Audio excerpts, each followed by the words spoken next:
के साथ रहती थी। आज टूनी की बड़ी बेटी रिनी की शादी है। वो अपनी बेटी की शादी बहुत ही धूमधाम से दे रही थी। उसने अपनी बेटी की शादी में जंगल के सारे पक्षियों को बुलाया था, सिर्फ एक कलोटी कौवी को छोड़ के। दीदी दीदी, क्या आप तैयार हो गई हैं? मम्मा ने मुझे आपको लेने के लिए भेजा है। सारे मेहमान आ गए हैं, जल्दी चलिए। रिनी बिल्कुल दुल्हन बनके तैयार होके वहाँ पे बैठी थी। तभी उसकी माँ टूनी वहाँ पे आती है। रिनी बेटी, चलो नीचे चलो, मेहमान इंतजार कर रहे हैं। फिर वो जाकर मेहमानों के पास बैठ जाती है। शादी में खाने के लिए सारे अनाज और सब्जियों का ऑर्डर टूनी ने मीनू मौसी के पास ही दिया था। काम बहुत थोड़ा सा ही बचा है, जल्दी से करके शादी में जाती हूँ। मीनू मौसी एक एक करके सारे अनाज और सब्जियों की बोरियां राशन घर में जमा करके रख देती है। इधर मीनू मौसी को सब्जियों की बोरियां ले जाते हुए कलोटी कौवी देख लेती है। अरे अरे, ये तो मीनू मौसी है ना? अरे हाँ, आज तो टूनी की बेटी रिनी की शादी है ना? हाँ हाँ, जंगल की सारी पंछियों को आमंत्रण किया है टूनी ने, बस मुझे छोड़ के। पर मेरा नाम भी कलोटी है। मैं भी तेरी बेटी की शादी शांति से नहीं होने दूंगी, सारा अनाज चुरा लूंगी। फिर ऐसा कह के कलोटी वहाँ से निकल पड़ती है। फिर क्या, जैसा कहना वैसा काम। कलोटी मैरिज हॉल से रिनी के सामने से गुजरते हुए राशन घर में जाकर एक बोरी उठा लेती है।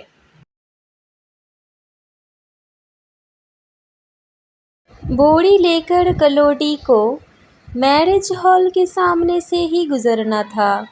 बोरी भारी होने के वजह से कलोटी से गिर जाती है और सारा अनाज बाहर निकल जाता है। कलोटी को कुछ समझ नहीं आता वो क्या करेगी, तो वो इधर उधर भागने लगती है, लेकिन सारा दरवाज़ा बंद होने के कारण वो कहीं नहीं जा पाती है।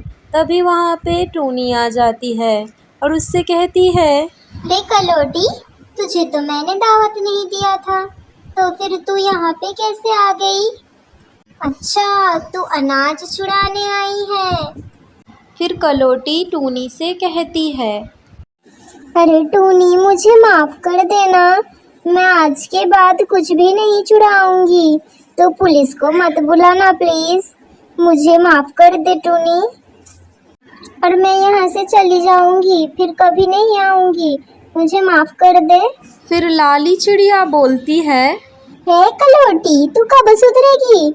हर किसी के घर में जाके चोरियां करना तो तेरी आदत लग चुकी है, इसे बिल्कुल मत छोड़ना टूनी। लेकिन टूनी ने कुछ ऐसा कहा कि उसकी बात सुन के सब लोग चकित हो गए।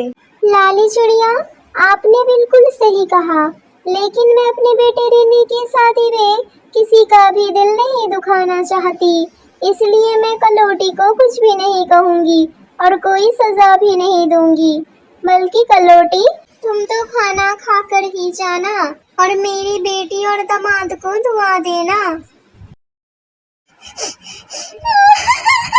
टूनी तो कितनी अच्छी है और मैं तेरे ही बुरा करने की सोच रही थी, मुझे माफ कर दे टूनी।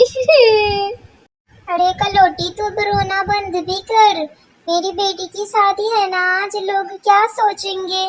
तुम्हारा दिल बहुत बड़ा है, मुझे माफ करने के लिए शुक्रिया।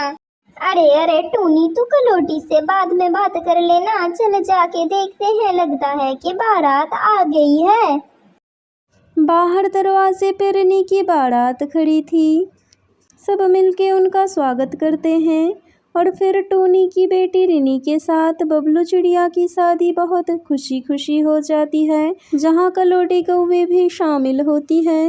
रिनी और बबलू शादी के बाद बहुत खुश होते हैं और इधर बाकी पक्षियाँ अपने अपने खाने में मगन होती हैं, जहाँ कलोटी कौवे भी शामिल होती है और इसी तरह कलोटी कौवे की चोरी की आदत छूट जाती है।